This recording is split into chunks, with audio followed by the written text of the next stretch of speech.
13% हमारा वोट प्रतिशत। ये छत्तीसगढ़ की कहानी में आपको सुनाऊंगा। और मैं चाहूंगा हमारे सभी लोग जो राजनीतिक दृष्टि से जानना चाहते हैं वो इसको स्टडी करें, किस तरीके से प्रधानमंत्री जी ने जो रणनीति बनाई है, अमित शाह जी ने जो रणनीति बनाई और जो हमारे सभी लोगों ने उसको क्रियान्वित किया, उसके कारण आज छत्तीसगढ़ जहां हार की बात करते थे वहां जीत में, और वह भी अकल्पनीय जीत तक हम पहुंच पाए, वो भी हमने देखा। मध्य प्रदेश में लोगों ने साफ कह दिया था, एमपी के मन में मोदी है, मोदी के मन में एमपी है। ये छू गया, ये लोगों को लोगों ने विश्वास किया कि मोदी के मन में एमपी है और एमपी के मन में मोदी है। लोगों ने इसको जोड़ा और वहां भी हम रिकॉर्ड मार्जिन से 2/3 मेजॉरिटी 230 में से हम 163 सीटें जीतकर शानदार जीत हासिल की और हमारा वोट शेयर 41% से बढ़कर के 48। राजस्थान में हमें कहते थे 50-50 आएगा नहीं आएगा, 50-50। वहां भी हमने सरकार बनाई और वहां भी हमने 3% की वोट वृद्धि की। लोग तेलंगाना के बारे में चर्चा करते हैं, मैं अपने साथियों से बोलना चाहता हूं, कई बार हार में भी जीत होती और हमने ये जीत हासिल की। तेलंगाना की अगर मैं बात करूं, एक विधानसभा विधायक था और हमारा वोट शेयर वहां पर 7.1% था। आज हमारा वोट शेयर 14% हो गया, डबल हो गया। 8 विधायक हमारे जीत करके आए हैं। अगली बार हम किसी तरीके से छोड़ने वाले नहीं हैं, वहां भी हमारी सरकार बनेगी, इस तैयारी मित्रों। ये सब काम जो इतनी बड़ी जीत हासिल हुई, प्रधानमंत्री मोदी जी के नेतृत्व पर जनता ने विश्वास किया और आप सभी कार्यकर्ताओं धरती पर जो अथक मेहनत और उसको वोट में ट्रांसफर करने में जो आप लोगों ने काम किया, आप सब लोगों को बहुत बहुत बधाई और आप सब लोगों को भी साधुवाद जिन्होंने काम किया। पार्टी ने एक लंबी वैचारिक यात्रा भी की और जब मैं वैचारिक यात्रा की बात बोलता हूं तो अकेली भारतीय जनता पार्टी है जिसने जो सन 51 में कहा वो 2023 और 24 में भी उसी बात पर खड़ी। कोई पार्टी नहीं है जिसका वैचारिक अधिष्ठान टिका हुआ रहा। कोई राजनीतिक दल अगर वो दल है तो भारतीय जनता पार्टी। हम लोग जिसकी यात्रा एकात्म मानववाद से सरलीकरण करते हुए और उसको कार्य रूप देते हुए अंत्योदय तक पहुंची और अंत्योदय को कार्य रूप देने के लिए हमारे प्रधानमंत्री जी ने उसी को आगे बढ़ाया। सबका साथ, सबका विकास, सबका विश्वास, सबका प्रयास, इस बात को आगे बढ़ाने का काम। और इसी को फिर से जब लोग भारत की जनता को छोटे छोटे जातियों में बांटने के प्रयास में लगे, जब वो वोट बैंक की राजनीति को आगे बढ़ाने के लिए लगे, जब वो सरकार में सबका भागीदारी लेकर के बनने का प्रयास करते हैं और उसके बाद वो सरकार किसी जाति विशेष की हो जाती है और उसके बाद वो सरकार किसी विशेष वर्ग की हो जाती है। इसको अगर किसी ने इस संस्कृति को बदला और इसको चैलेंज किया तो वो हमारे प्रधानमंत्री मोदी जी ने किया। और आज ज्ञान के माध्यम से जी फॉर गरीब, वाई फॉर युवा, ए फॉर अन्नदाता और एन फॉर नारी शक्ति। अगर गरीब की चिंता हो गई, अगर युवा की चिंता हो गई, अगर अन्नदाता की चिंता हो गई, अगर महिलाओं की नारी शक्ति की चिंता हो गई तो देश की और समाज की चिंता हो जाती है। तो इस बात को आगे और इसीलिए जब हम इस बात को कहते हैं तो हम आपके सामने गौरव के साथ कह सकते हैं, ये नारे नहीं है। प्रधानमंत्री गरीब कल्याण अन्न योजना 80 करोड़ की जनता को और उसके कारण 25 करोड़ की जनसंख्या गरीबी की रेखा से ऊपर उठ जाती है और नए अरमान और नए पन के साथ आसमान की तरफ बढ़ती है। तो यह भी हम सबको देखते हैं। और जब हम बात करते हैं प्रधानमंत्री आवास योजना, 4 करोड़ 10 लाख मकान बन रहे, पक्के घर जिन्होंने कभी सपने में नहीं सोचा था वो घर बनकर के तैयार। आगे भी हम लोगों ने बड़ा लक्ष्य लेकर के प्रधानमंत्री जी चले, ताकि कोई भी गरीब कच्चे मकान में न रहे, उसको पक्की छत मिल सके, इसकी व्यवस्था की। आयुष्मान भारत योजना, इससे मुझे भी जुड़ने का मौका मिला। 9 महीने के अंदर इतनी बड़ी योजना, 55 करोड़ लोगों को 5 लाख रुपए का सालाना गंभीर बीमारियों से लड़ने के लिए उनकी व्यवस्था करना, ये काम किसी ने किया है तो वो आदरणीय प्रधानमंत्री मोदी जी ने किया, आयुष्मान भारत। और आपको जानकर ये भी खुशी होगी, ये world largest health coverage programme है। ये दुनिया का सबसे बड़ा हेल्थ कवरेज का प्रोग्राम है। ये भी हमको स्वच्छ भारत में 11 करोड़ से ज्यादा इज्जत घर बने। बहुत से लोग हमारे उत्तर प्रदेश से आए हैं, बिहार से आए हैं, बहुत से लोग पूर्व से आए हैं। उन्होंने देखा है अपने जीवन, हमारी बहनें, हमारी माताएं पानी का लोटा लेकर के सड़कों पर किस तरीके से वो अपने दैनिक नित्यक्रम के लिए उनको किस तरीके का अमानवीय स्थिति देखनी पड़ती। आज 11-12 करोड़ लोगों को इज्जत कर देकर प्रधानमंत्री जी ने महिलाओं का सशक्तिकरण भी किया और महिलाओं को डिग्निटी के साथ जीने का अधिकार दिया। ये भी हम स्टेज पर खींच के ले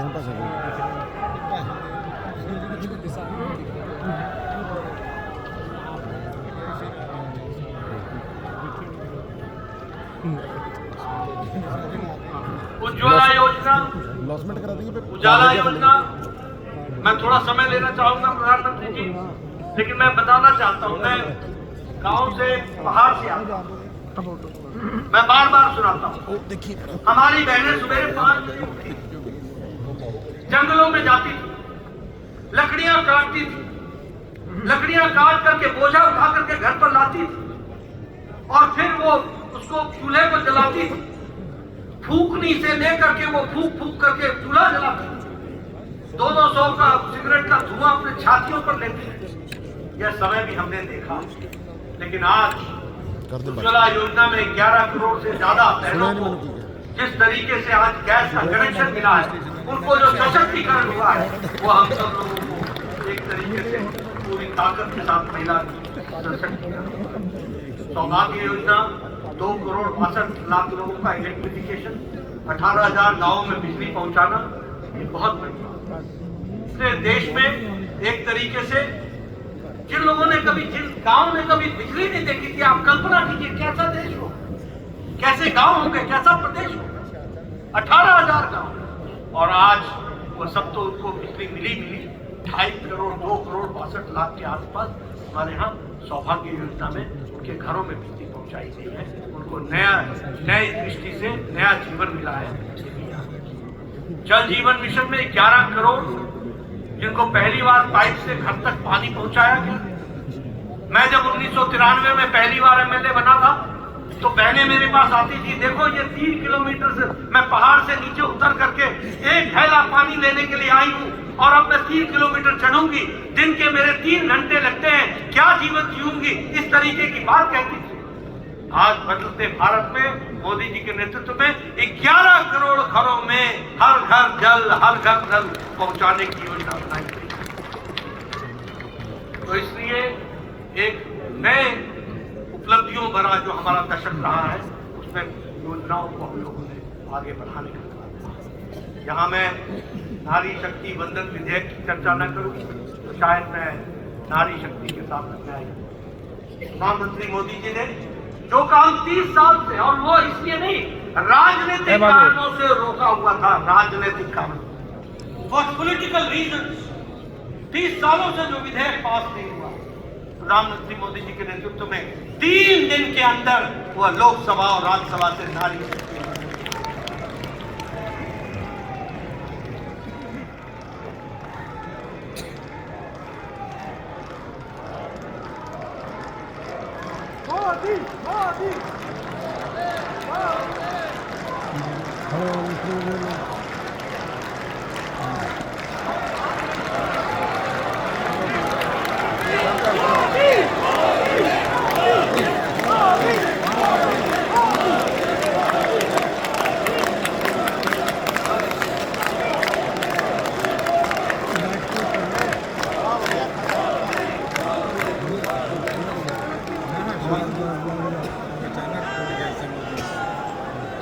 आप सबके दिलों में आदरणीय मोदी जी का जो कर्तव्य है, आप सबके दिलों में जो मोदी जी का कर्तव्य है वो दिलों में बसा हुआ है और इसी कारण से आप प्रेम पूर्वक उनको याद करते हैं। उनके नेतृत्व को हमेशा आगे बढ़ाने के लिए हम सब लोग तत्पर रहते हैं। मैं यहाँ ये भी बताना चाहता हूँ कि लंबे समय से हम सब लोग काम कर रहे हैं। मंच के ऊपर और सामने बैठे बहुत से ऐसे कार्यकर्ता हैं जिन्होंने 4-4 दशक से काम किया, 3-3 दशक से काम किया, लंबे समय। एक नारा, वैचारिक पक्ष की बात करता हूँ, एक नारा हम हमेशा लगाते हैं और वो नारा होता था, एक देश में 2 निशान, 2 प्रधान, 2 विधान नहीं। ये हमारा नारा होता, हम नारा लगाते थे, हमारा विश्वास था। मुझे याद है एकता यात्रा में आदरणीय मोदी जी डॉक्टर जोशी जी के साथ लाल चौक पर जाकर के उन्होंने झंडा फहराया, हमने वो भी देखा। और उस दिन भी प्रधानमंत्री जी ने कहा था, जिसने मां का दूध पिया है वो 26 जनवरी को आ जाना, हम वहीं झंडा फहराएंगे। ये बात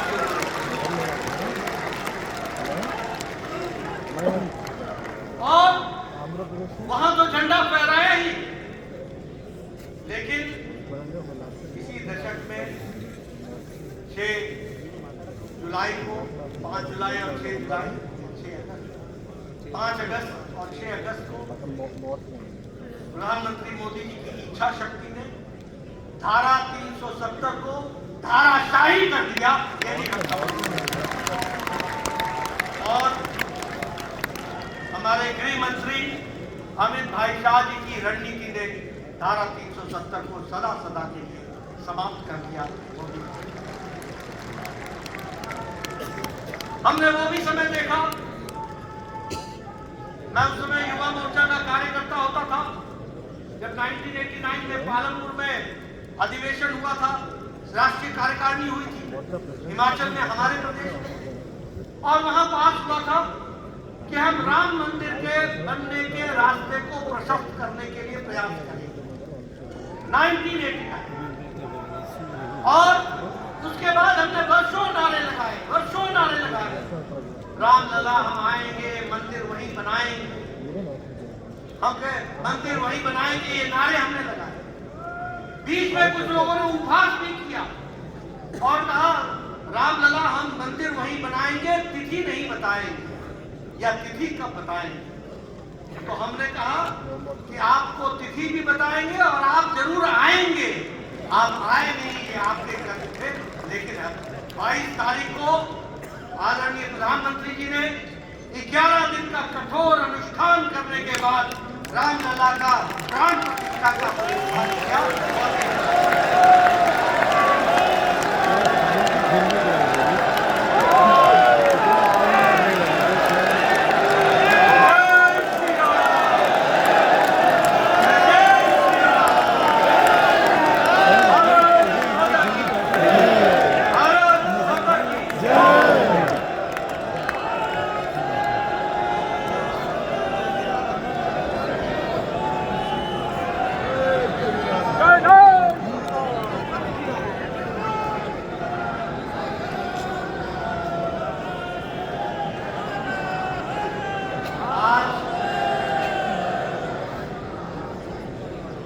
आज हम भव्य राम मंदिर और रामलला को विराजमान होते वहां देखते हैं।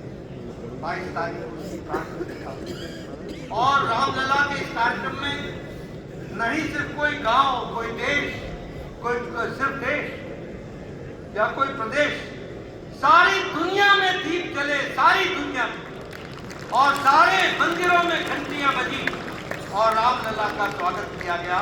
और ये भी हमारा वैचारिक प्रतिष्ठान में था, इसलिए अगर हम कहें इसके साथ साथ तो हमें खुशी होती है। अभी आदरणीय प्रधानमंत्री जो हमारे भारत के महान सपूत रहे, जिन्होंने देश के लिए, समाज के लिए अपना योगदान दिया, उनको भारत रत्न देकर के भी एक बहुत बड़ी पहल करके और भारत के उनके कार्य को, उनके जीवन को समाज में स्थापित करते हुए उनको एक तरीके से रिकॉग्नाइज करना, उनको इज्जत देते हुए उन्होंने भारत रत्न का कार्य किया। इसके लिए भी ये राष्ट्रीय परिषद प्रधानमंत्री मोदी जी का हार्दिक धन्यवाद करती है। और हमारे भारत रत्न में हमारे वरिष्ठतम नेता श्री लालकृष्ण आडवाणी जी, जिन्होंने पार्टी को पूरी जीवन ताकत लगा करके एक विशालकाय पार्टी बनाने में अपना योगदान किया, ये हम सब लोगों को अच्छी तरीके से याद है। और इसके साथ साथ जो एक लंबा राजनीतिक सार्वजनिक जीवन जिस शुचिता के साथ उन्होंने जिया, वह हम सब के लिए उदाहरण है। और भारत के गृह मंत्री और उप प्रधानमंत्री के रूप में भी जो उन्होंने देश की सेवा की, वह भी हम सब ऐसे वरिष्ठ नेता को भारत रत्न से नवाजा गया। इसके लिए मैं प्रधानमंत्री का हार्दिक चौधरी चरण सिंह जी, जो किसानों के अधिकारों के लिए सारे जीवन लड़ते रहे, शुचिता का जीवन व्यतीत किया, सादगी का जीवन व्यतीत किया और किसानों के लिए हमेशा आगे खड़े रहे, अग्रसर रहे और किसान भाइयों की आवाज को बुलंद करते रहे, ऐसे हमारे पूर्व प्रधानमंत्री चौधरी चरण सिंह। कर्पूरी ठाकुर जी, जिन्होंने सामाजिक न्याय के लिए, पिछड़े वर्ग के लिए, अति पिछड़ा वर्ग के लिए एक साधारण तरीके से जीवन जीते हुए गरीबों की जो लड़ाई लड़ी और उनको उनके 100वें साल के जन्मदिन पर प्रधानमंत्री जी ने उनको भी भारत रत्न से नवाजा, भारत रत्न दिया। इसके लिए भी मैं सार्वजनिक जीवन में सादगी के साथ कर्पूरी ठाकुर जी ने अपना पूरा योगदान किया और सामाजिक न्याय, पिछड़े वर्ग के, ओबीसी वर्ग के, अति पिछड़ा के, उन्होंने पूरा जीवन अपना लगाया। ऐसे महान पूत को भी प्रधानमंत्री जी ने भारत। हमारे पीवी नरसिम्हा राव जी, जो भारत के प्रधानमंत्री रहे और जिन्होंने विभिन्न जिम्मेवारियों में देश की सेवा की और उनकी विजनरी लीडरशिप, दूरदृष्टि थी, जिसने आर्थिक दृष्टि से एक नए आयाम को आगे बढ़ाया और इसके साथ साथ शिक्षा में और भाषाओं को सार्वजनिक करने की दृष्टि से, यानी ज्यादा से ज्यादा लोग भाषाओं को जाने और उसके साथ पढ़ते हुए आगे बढ़े, इस काम को भी उन्होंने बढ़ाने का काम किया और साथ में शिक्षा के लिए काम किया। उनको भी भारत और हमारे श्री डॉक्टर MS स्वामीनाथन जी, जिनको हम लोग एक तरीके से father of the green revolution कहते हैं, हरित क्रांति के जनक कहे जाने वाले, जिन्होंने फूड सिक्योरिटी भारत में लाई और ये जो खाद्य की सुरक्षा का विषय आया, इसको लाने में, यानी इसके लिए भारत को सामर्थ्यवान बनाने में MS स्वामीनाथन का बहुत बड़ा योगदान था। उनको भी भारत। मैं प्रधानमंत्री जी को इस निर्णय लेने के लिए और इन सबको भारत रत्न देने के लिए मैं हार्दिक धन्यवाद देता हूँ और बधाई देता हूँ। मैं अगर सरकार की उपलब्धियों की चर्चा करूं तो चंद या चंद शब्दों में ये करना नामुमकिन, इसलिए ये बहुत कठिन है कि मैं विकास यात्रा के बारे में कौन सा आयाम छूं और कौन सा आयाम छोड़ूं।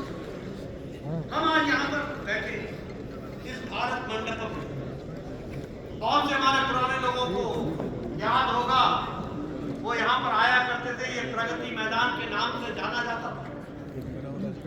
प्रगति नाम की कोई चीज नहीं थी, प्रगति कहीं दिखती नहीं थी। वही 1971 का ढांचा, 1971-72 का ढांचा। जब मैं 11 साल का धन्यवाद। जब उस समय यहाँ पर एशिया का फेयर लगा था 71 पे, तब मैं 11 साल तब देखा था वो प्रभु, और उसके बाद जिस टूटी फूटी अवस्था में था, आज यही भारत मंडपम देश का एक गौरवशाली एक चिन्ह बन करके हम सबके सामने है, ये हम सबको देखें। और उनके प्रगति की तो प्रगति मैदान में आपने देख ली, लेकिन उन्होंने मोदी जी के इस प्रगति को रोकने में भी कोई कसर नहीं छोड़ी। कोविड के दौरान कोर्ट में गए, भारत मंडपम के काम को रोकने का प्रयास किया, बाधाएं डाली, अटकाने का काम किया, लेकिन प्रधानमंत्री मोदी जी अडिग रहे, डिगे नहीं, काम चलता रहा और रिकॉर्ड टाइम पर भारत मंडपम ये बंद करके आज हम सबसे और हम सब जानते हैं कि इसको रिकॉर्ड टाइम में तो पूर्ण हुआ ही। यह भारत मंडपम एक ऐतिहासिक और गौरवशाली विषय का भी इतिहास बना जब G20 से इस भारत मंडपम का G20 के देश के लोग आए, यहाँ पर एक तरीके से कहा जाए तो एक त्योहार का माहौल था, और उस G20 में जो फैसले लिए गए वो भी आप सबको मालूम है। अफ्रीकन यूनियन को परमानेंट मेंबर उसके साथ जोड़ा गया, एक मत्ता के साथ यूनानिमसली फैसले लिए गए, रेजोल्यूशन पास हुआ, और इसी के साथ साथ सब लोगों ने G20 में एक मत्ता के साथ जो प्रस्ताव पारित किया वो भी हम सबको मालूम है। लेकिन आज हम ये जब भारत मंडपम की बात करते हैं तो यहाँ आपको जानकर खुशी होगी कि हर दिन कम से कम 4, 5, 6 प्रोग्राम होते हैं, और दिन में यहाँ कम से कम हर दिन 15,000 से 20,000 लोग इस परिसर के अंदर आते हैं और उस कार्यक्रम में शामिल होते हैं, वो भी हम लोगों ने सीखा। और मैं आपसे निवेदन करूंगा कि आगे आपको मौका मिले तो यशोभूमि में जाना, वो यशोभूमि इससे भी बड़ा भव्य वो आयोजन हुआ है, वहां पर भी कन्वेंशन सेंटर बना है, और इस तरीके से देश की प्रगति में ये भारत मंडपम और यशोभूमि ने एक अपना स्थान बनाया है। मित्रों, देश की आर्थिक स्थिति की अगर हम बात करें तो एक समय में हम फ्रेजाइल 5 में, आज हम टॉप 5 में है, टॉप 5। और मैं यहाँ ये भी कहना चाहता हूँ कि 2024 में मोदी जी की सरकार की हैट्रिक लगेगी, थर्ड टर्म आएगा और हम तीसरी आर्थिक शक्ति बनकर तैयार होंगे। ये भी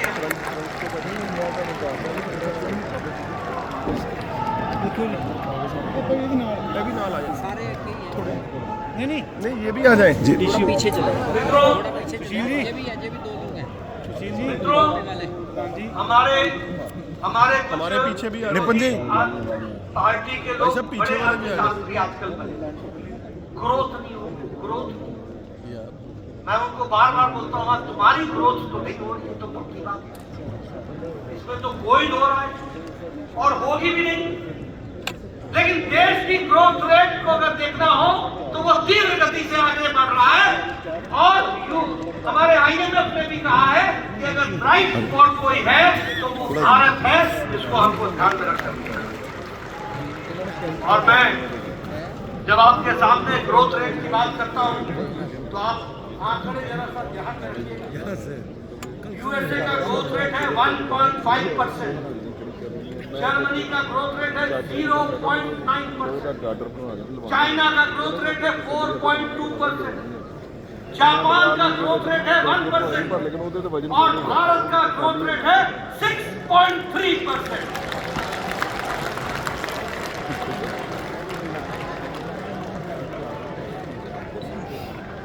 अब देखिए,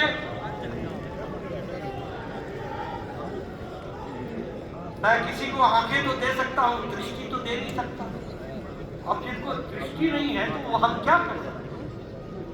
ऐसे कांग्रेसी भाई जो इस तरीके के बातें करते हैं, मैंने जैसे कहा कि Morgan Stanley capital international report जो है उसमें इमर्जिंग मार्केट्स में हिस्टोरिक हाई, ऐतिहासिक हाई जो है वो 18.2% भारत का है। यह बात हमारे मॉडल से रिपोर्ट में। अगर मैं नेशनल हाईवेज की बात करूं तो 1,40,000 किलोमीटर नेशनल हाईवे बने और ये 60% पिछली सरकार से ज्यादा बने। उसी तरीके से नेशनल हाईवे में 2.5 गुना जो 4 लेन बनी है वो 2.5 गुना बनी। मेट्रो पहले 5 सिटी में हुआ करती थी, आज 20 सिटियों में 20 शहरों में मेट्रो दौड़ रही है। यह परिस्थिति। एयरपोर्ट हमारे 74 होते थे, आज 149। अब बहुत जल्दी प्रधानमंत्री मोदी जी का अगले राउंड विजिट में 150 एयरपोर्ट बनकर के तैयार हो जाएंगे। और वो भी,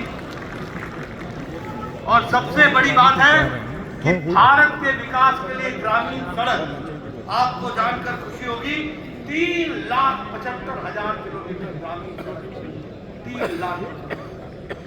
ऑप्टिकल फाइबर 2 लाख पंचायतों में उसको कनेक्ट कर दिया गया है। 1300 नए रेलवे स्टेशन बन रहे हैं। 1 साल का इंतजार करना, एयरपोर्ट और रेलवे स्टेशन में अंतर नहीं समझ में आएगा, ऐसे हमारे रेलवे स्टेशन बन रहे हैं। 1300 रेलवे। आज हम मोबाइल में सेकंड लार्जेस्ट एक्सपोर्टर बन गए। 97% मोबाइल अब भारत में बन रहे। एप्पल भी अब मेड इन इंडिया लिखा हुआ है। ऑटोमोबाइल में हम तीसरी लार्जेस्ट मार्केट बन गए। डिफेंस के एक्सपोर्ट में हम ऑल टाइम हाई है। 16,000 करोड़ रुपए का हम एक्सपोर्ट कर रहे हैं। 15 नए all India institute of medical sciences बन गए। 315 मेडिकल कॉलेजेस बन गए। 7 नए IITs बने। 7 नए इंडियन इंस्टीट्यूट ऑफ मैनेजमेंट बने। 16 नए IIITs बनी। और आपको जानकर खुशी होगी कि हमारे अनुसूचित जाति के भाइयों का, SC भाइयों का हायर एजुकेशन में एनरोलमेंट 44% हो गया है। ये भी हमको बता दें। और हमारे अनुसूचित जनजाति भाइयों का हायर शिक्षा में 65% एनरोलमेंट बढ़ा है, हुआ है OBC। और OBC का 44% हायर एजुकेशन में एनरोलमेंट हुआ है। ये चैट के माध्यम से, ट्रिनिटी के माध्यम से भ्रष्टाचार को समाप्त किया गया। 3 लाख करोड़ रुपए आज दिन तक गरीबों के खाते में ट्रांसफर। 10 करोड़ फेक बेनिफिशियरीज को इसमें से हटाया गया और लगभग 2 करोड़ 45 लाख करोड़ रुपए जो लीकेज थी उसको भी रोकने का काम हुआ। महिलाओं की भागीदारी की दृष्टि से सेल्फ हेल्प ग्रुप में 10 करोड़ महिलाओं को जोड़ा गया और अभी 3 करोड़ लखपति दीदी बनाने के निर्णय को आगे हम बढ़ा रहे हैं, उसको भी हम पूरा करेंगे। मुद्रा योजना में महिलाओं को स्वरोजगार योजना के साथ जोड़ने का काम। अंतर्राष्ट्रीय स्तर पर अगर देखा जाए तो भारत आत्मनिर्भर बने और विश्व मित्र की दृष्टि से हम आगे बढ़े, ग्लोबल साउथ के हम आवाज बने। और इसके साथ साथ कोविड वैक्सीन यानी वैक्सीन मैत्री के तहत 30 करोड़ डोजेज हमने लगभग 100 देशों में वैक्सीन पहुंचाने का काम किया और उनके विविधता में हम खड़े रहे। ये आज हम अंतर्राष्ट्रीय जगत में प्रधानमंत्री मोदी जी के नेतृत्व में हमने एक बात स्थापित कर दी कि देश का इंटरेस्ट हम हमेशा ध्यान में रखेंगे, लेकिन इसके साथ साथ विश्व बंधुत्व को भी साथ लेकर के चलेंगे और विश्व को भी साथ लेकर के चलेंगे। इस संदेश को हम इंटरनेशनल सोलर अलायंस के दृष्टि से जिसकी नींव प्रधानमंत्री मोदी जी ने रखी वो भी हम सबके सामने। G20 के प्रेसिडेंसी में मैंने पहले बताया कि हमने यूनानिमस रेजोल्यूशन भी पास किया और मिडिल ईस्ट, भारत और मिडिल ईस्ट का जो यूरोप का कॉरिडोर है उसको बनाने के लिए सहमति बनाई गई। यानी काम उस G20 की बैठक में हुआ। और इसके साथ साथ हमारे अफ्रीकन उसको साउथ अफ्रीका के कॉन्टिनेंट के अंदर यानी का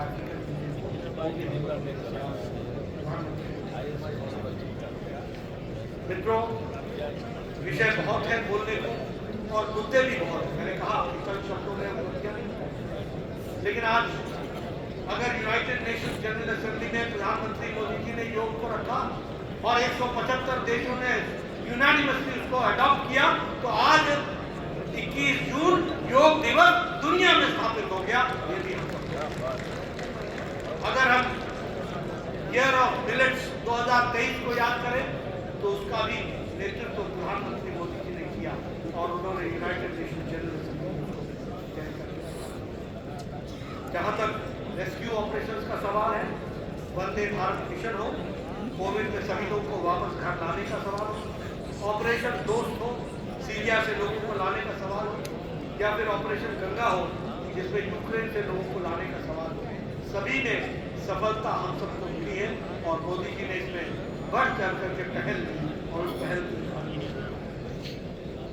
मंगलयान से चंद्रयान ये संभव हुआ तो इसी तरह सॉफ्ट लैंडिंग अगर चंद्रयान की अगर साउथ पोल में हुई तो वह भी दृश्य हम लोगों ने अपनी आंखों से, हमने आदित्य L1 का सफल प्रयास वो भी हम लोगों ने किया।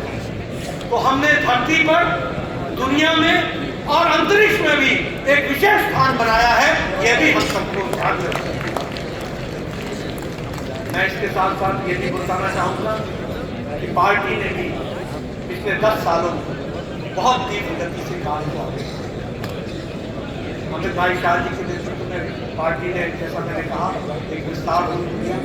उसी विस्तार रूप को हम सब लोग आगे बढ़ाते हुए और आगे बढ़ाने का प्रयास कर रहे हैं। आज मुझे खुशी है 18 करोड़ कार्यकर्ताओं की पार्टी, जिसमें राष्ट्र के संगठन से लेकर बूथ में और बूथ में 8,74,000 बूथ पर हमारी बूथ समिति और बूथ का अध्यक्ष होना यह परिस्थिति आ गई। इसलिए we are a cadre based party, we are the largest political party और बूथ तक के साथ साथ लाखों कार्यकर्ता हमारे जुड़े हैं।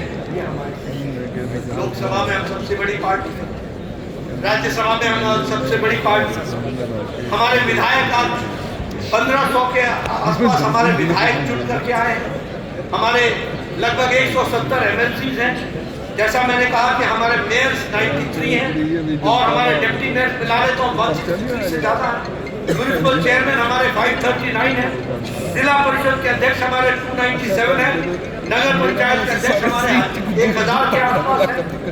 और उत्तर से दक्षिण तक, पूर्व से पश्चिम तक हर जगह है तो कमल है। पैन इंडिया पार्टी बनी है। लोग हमसे चर्चा करते हैं कि आप साउथ में नहीं हैं।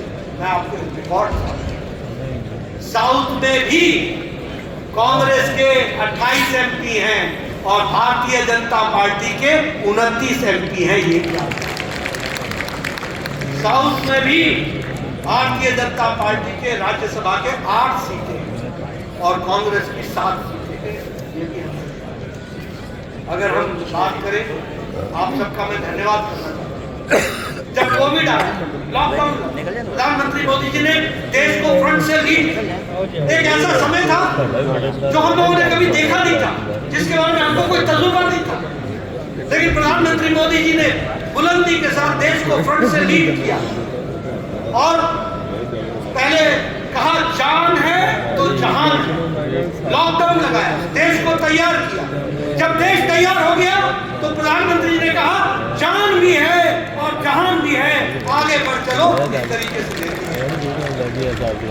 और उस समय जो लोग हाथ उठाया करते थे, ताली बजाओ थाली बजाओ, उन्होंने नहीं बजाई, लेकिन सारे देश ने ताली भी बजाई, थाली भी बजाई, दिया भी जलाया और देश मोदी जी के साथ खड़ा हुआ। ऐसे समय में मोदी जी ने पार्टी से आह्वान किया, आपने ही वो नाम रखा, सेवा ही संगठन है। संगठन किस लिए है? विपत्ति काल में काम करने, सेवा के। और मुझे खुशी है मित्रों, मैं आपसे बताना चाहता हूँ, आप सभी कार्यकर्ताओं को मैं 1000 बार साधुवाद करता हूँ। आप लोगों ने अपने जान की परवाह बगैर किए हुए दिन रात काम किया और कोविड में आप निकल पड़े और आपने करोड़ों के हिसाब से मास्क बांटे, आपने लाखों के हिसाब से सैनिटाइजर बांटा, आपने लाखों के हिसाब से फूड का राशन बांटा, आपने लाखों के हिसाब से फूड के किट्स बांटे, भोजन पहुंचाया, आपने हजारों के माध्यम बुजुर्गों को दवाई पहुंचाने का भी काम किया। ये कार्यकर्ता ने अपनी जान की चिंता नहीं की। उनको इसी दौरान एक बार नहीं दो बार कोरोना हुआ, फिर भी वो डटे रहे और मैदान में काम करते रहे। ये सेवा ही संगठन है, ये हमने समझा। इसके लिए मैं आपको धन्यवाद देता हूँ। और आदरणीय मोदी जी की सूझबूझ से उस समय जो पार्टी को दिशा मिली, उसके माध्यम से हम सब उसका महाजनसंपर्क अभियान आपने किया, गांव चलो अभियान आपने बहुत सफल किया, बूथ सशक्तिकरण का कार्यक्रम आपने बहुत अच्छा किया। उसी तरीके से आपने प्रशिक्षण का काम बहुत अच्छे तरीके से किया। मुझे खुशी है कि हमारे चुने हुए प्रतिनिधि ने 53,515 हमारे चुने हुए प्रतिनिधि, जिसमें हमारे जिला परिषद के अध्यक्ष, जिला परिषद के उपाध्यक्ष, जिला परिषद के सदस्य, बीडीसी के सदस्य, बीडीसी के चेयरमैन और इसी तरीके से नगर पंचायत के अध्यक्ष, इन सबकी ट्रेनिंग अभ्यास का काम कोई राजनीतिक दल आज तक नहीं कर पाई है। इसको किया तो भारतीय जनता पार्टी ने किया। मेरी पार्टी मेरा देश जो सरकार का कार्यक्रम था, उस कार्यक्रम को भी बखूबी भारतीय जनता पार्टी के कार्यकर्ताओं ने लगभग 3 लाख गांव तक पहुंच कर और वहां पर मिट्टी को कलश में लेकर वो दिल्ली लाने का उन्होंने काम किया। और 31 अक्टूबर को प्रधानमंत्री मोदी जी के नेतृत्व में और उसका जो उद्यान बना है उसमें उस मिट्टी को डाला भी गया और साथ ही साथ प्रधानमंत्री जी का हमको संबोधन मिला, ये भी मेरा माटी मेरा देश, इसको भी हम लोगों ने। उसी तरीके से बस्ती संपर्क का कार्यक्रम विशेष करके हमारे क्रांति मोर्चा ने किया, लेकिन सारी पार्टी उसमें लगी और उसको भी पूरी ताकत से पूरा करने का काम। इसी तरीके से बस्ती संपर्क के साथ साथ सशक्तिकरण का कार्यक्रम मैंने कहा, उसको भी पूरा करने का काम किया। आज हम 8,40,000 से ज्यादा बूथों पर हम पहुंच चुके हैं और वो दूर नहीं है जब हम 10 लाख से ज्यादा बूथों पर अपने काम को पहुंचाएंगे। आप लोगों की ताकत पर काम को पूरा करने वाले हैं। अपनी फोटो भी डाल देंगे। नव मतदाता सम्मेलन हुआ। आदरणीय प्रधानमंत्री जी ने लगभग 32 लाख लोगों को देश को संबोधित, 32 लाख हमारे 18 वर्ष से जो पहली बार मतदाता हैं उनको एड्रेस किया, संबोधित किया।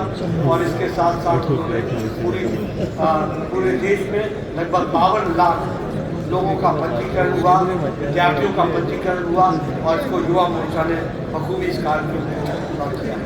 ऐसे विशेष कार्यक्रम बहुतायत रूप में किए गए और उनको पूरी ताकत के साथ आगे बढ़ाया गया।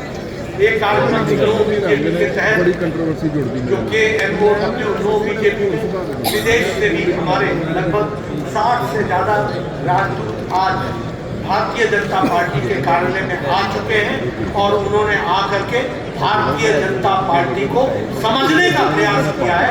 ये हम लोगों ने 8 देशों से राजनीतिक दल के डेलीगेशन सिर्फ भारतीय जनता पार्टी को समझने के लिए आज बीजेपी के कार्य को जानने के लिए आए हैं।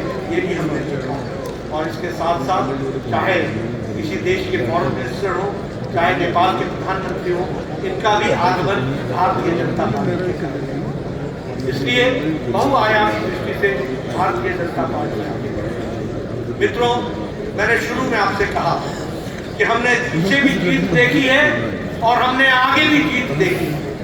हम सब लोग यहाँ से आज उत्साह हम सबके मन में है, हम उत्साहित हैं, लेकिन उत्साह के साथ साथ प्रफुल्लित भी है, लेकिन उसके साथ साथ हमको चेतन अवस्था में रहते हुए पूरी ताकत के साथ 370 पार करना है और एनडीए को लाना है। 370 हमको पार करना है और इसके लिए हर बूथ पर पूरी ताकत से जुटना है। ये हमारे सामने जो भारतीय जनता पार्टी के कार्यकर्ता दिन रात एक करते हैं, मुझे पूरा भरोसा आया, पूरा विश्वास है आप पूरी ताकत से लगेंगे और भारतीय जनता पार्टी मोदी जी के नेतृत्व में 3rd टर्म पे हैट्रिक भी करेगी और रिकॉर्ड भी तोड़ करके आगे बढ़ेगी। मित्रों, मैं आपका ज्यादा समय न लेता हुआ अपनी बात को यही विराम देता हूँ और इस आशा के साथ कि अगली बार जब हम मिलेंगे तो हम 370 पार होंगे और 400 पार होंगे, एनडीए को मिलेंगे। बहुत बहुत धन्यवाद। जय भारत।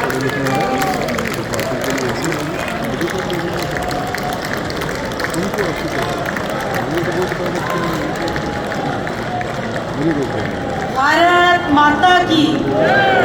अपने राष्ट्रीय अध्यक्ष आदरणीय जगत प्रकाश नड्डा जी का हम स्वागत करते हैं कि आपने 2014 से लेकर के 2024 तक अपने देश के यशस्वी प्रधानमंत्री नरेंद्र भाई मोदी जी, अपने रक्षा मंत्री राजनाथ सिंह जी, अपने गृह मंत्री आदरणीय अमित शाह जी, अपने परिवहन मंत्री आदरणीय गडकरी जी, ऐसे तमाम मंत्रियों के मंत्रालय और देश के नेता ने इस देश और दुनिया को बताने का काम किया है। आज जनता के बीच में आपने एक एक योजना को बताया है और एक एक व्यक्ति जिन्होंने लाभ लिया है उनकी भावनाओं को भी आपने यहाँ व्यक्त करने का काम किया है।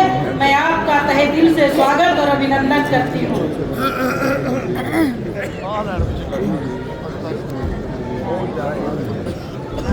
आगे का कार्रवाई हेतु मैं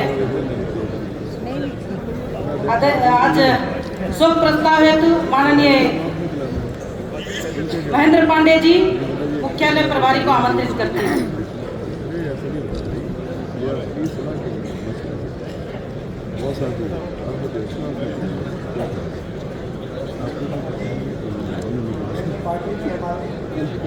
शोक प्रस्ताव को रखेंगे और उस शोक प्रस्ताव के पश्चात हम सब लोग 2 मिनट का मौन करेंगे। बहुत से नाम ऐसे भी होंगे जो शायद इस सूची में सूचीबद्ध नहीं हो पाए होंगे। आपसे एक ही निवेदन है कि आप अंतराल के समय में उस नाम को किसी स्लिप पर लिख करके महेंद्र पांडे जी को दे दीजिएगा, वह हमारे प्रस्ताव में जुड़ जाए। महेंद्र पांडे जी।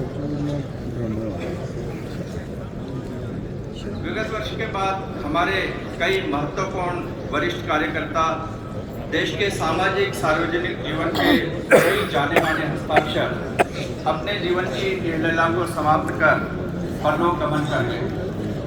उनमें से कुछ महत्वपूर्ण विशिष्ट जन का उल्लेख कर इस शोक प्रस्ताव के माध्यम से हम उन सभी स्वर्गवासी पुण्यात्माओं को अपनी भावभीनी श्रद्धांजलि अर्पित करेंगे। मैं क्रमशः नाम पढ़ा। हम सभी ने विद्यार्थी परिषद के माध्यम से और बाद में राष्ट्रीय स्वयंसेवक संघ के सरकार में रहते हुए लाखों लोगों का जीवन विचारधारा के प्रति समर्पित करवाया, ऐसे माननीय मदन दास देवी जी। हम सभी के वरिष्ठ कार्यकर्ता जो वर्षों तक भारतीय जनता पार्टी के कार्य में दिल्ली में सक्रिय रहे और बाद में गुजरात के राज्यपाल के नाते भूमिका निभाई, संघ के ही अत्यंत वरिष्ठ कार्यकर्ता जिन्होंने वैचारिक अधिष्ठान के लिए निरंतर जो जीवन भर प्रयास करते हैं, संघ के पूर्व सह सरकार श्री रंगाम सभी के लिए जिन्होंने नॉर्थ ईस्ट में विचारधारा के लिए अपने जीवन का महत्वपूर्ण भाग व्यतीत किया और बाद में नागालैंड और असम के राज्यपाल रहे श्री पद्मनाभ आचार्य जी, कर्नाटक के वरिष्ठ कार्यकर्ता श्री गोपाल चेट्टियार जी, कर्नाटक के ही हम लोग का बात है कार्यकर्ता श्री सोमशेखर भट्ट जी, तमिलनाडु के बहुत ही जाना पहचाना नाम जिन्होंने हरित क्रांति लाने में देश की में अग्रणी भूमिका निभाई और जिनको हाल ही में पद्म भारत रत्न से सम्मानित किया गया, ऐसे प्रसिद्ध वैज्ञानिक श्री MS स्वामीनाथन जी, हरियाणा के अपने वरिष्ठ कार्यकर्ता जो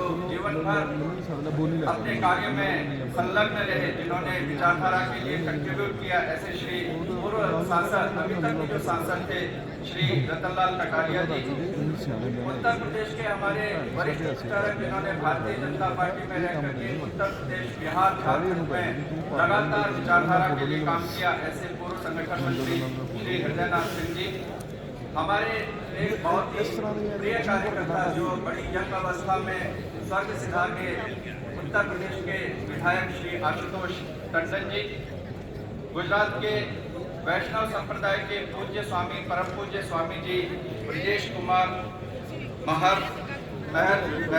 जी, एक वरिष्ठ हमारे पत्रकार जो अपने लेखनी से जो पाठकों का बहुत ज्ञान बढ़ाते थे, श्री वेंकटराम वैदिक जी हमारे ही एक वरिष्ठ कार्यकर्ता जो लगातार जीवन के अंतिम समय तक सक्रिय रहे और जिनके पास अभी बिहार के सह प्रभारी का दायित्व था, श्री सुनील ओझा जी, दिल्ली के में जिनका निवास था और जिन्होंने स्वच्छता अभियान में देश भर में अलग जगह ऐसे सुलभ इंटरनेशनल के फाउंडर पद्म विभूषण श्री विंदेश्वर पाठक जी, अभी उनको हाल ही में पद्म विभूषण इसी बार सम्मानित किया गया। गुजरात के प्रसिद्ध उद्योगपति श्री केशव महेंद्रा जी, महाराष्ट्र के प्रसिद्ध डायरेक्टर जो थे, फिल्म डायरेक्टर थे, जिनकी बड़ी दर्दनाक परिस्थिति में मृत्यु हुई, श्री नितिन चंद्रकांत देसाई जी, पूर्व श्री MS जी चीफ इलेक्शन कमिश्नर जो थे, केरल के भूतपूर्व मुख्यमंत्री श्री मोहम्मद चंडी जी, उत्तर प्रदेश के विधायक रहे दारदोल से श्री मानवेंद्र सिंह जी, उत्तर प्रदेश के ही हमारे प्रदेश के उपाध्यक्ष और ट्रेजरर रहे श्री मनमोहन गोयल जी, कर्नाटक के श्री नेमिराज शेट्टी जी, पंजाब के बहुत ही वरिष्ठ कार्यकर्ता जो वर्षों तक जीवन के अंतिम क्षण तक सक्रिय रहे और जिन्होंने आतंकवाद के समय में डट करके जो खड़े रहे विचारधारा के लिए, ऐसे डॉक्टर बलदेव राज चावला जी, गुजरात के और वाइस चांसलर भी रहे, वेस्ट बंगाल के हमारे विधायक रहे श्री विष्णुपद रॉय जी, वेस्ट बंगाल के ही पूर्व प्रदेश अध्यक्ष श्री सत्यपाल मुखर्जी जी, वेस्ट बंगाल के ही हमारे पूर्व उपाध्यक्ष रहे प्रदेश के श्री श्यामा प्रसाद मुखर्जी जी, तमिलनाडु के प्रसिद्ध फिल्म जगत से जुड़े हुए जिन्होंने बाद में एक राजनीतिक दल भी एशिया मोरोक्को द्रविड़ कल्चर के नाम से दल बना था, श्री विजयकांत जी, तमिलनाडु के जिनको बहुत से लोगों ने जिन्होंने आंखों का दान दिया, जिन्होंने इस क्षेत्र में बहुत काम किया और शंकर नेत्रालय के नाम से उन्होंने स्थापना की थी आई हॉस्पिटल की, श्री डॉक्टर SS बद्रीनाथ, जिनको पद्म विभूषण से भी बाद में सम्मानित किया गया। तमिलनाडु के ही श्री ज्योति जो सीनियर प्रचारक थे संघ के और जो एक संघ का माउथपीस है उसके एडिटर थे विजय भारतम के, और तमिलनाडु के श्री बंगारू अनिलगढ़ स्वामीगल जो जिन्होंने स्त्री वुमेन एम्पावरमेंट के लिए बहुत काम किया और जिन्होंने गर्भगृह में महिलाओं के प्रवेश की अलग जगह जो अम्मा के नाम से जाने जाते थे, ऐसे गणमान्य व्यक्तियों के अतिरिक्त भी बहुत सारे लोग जिनका राष्ट्रीय अध्यक्ष ने उल्लेख किया, कुछ नाम रह गए होंगे वो बाद में मुझे नाम ले सकते हैं। हम सब एक मिनट तक दिवंगत आत्मा को भावभीनी श्रद्धांजलि अर्पित करेंगे। सूचना है जिसको आप सब लोग कड़ाई से पालन करें। कोई भी खाने की सामग्री, चाय अन्यथा अन्य चीज कोई भी अंदर न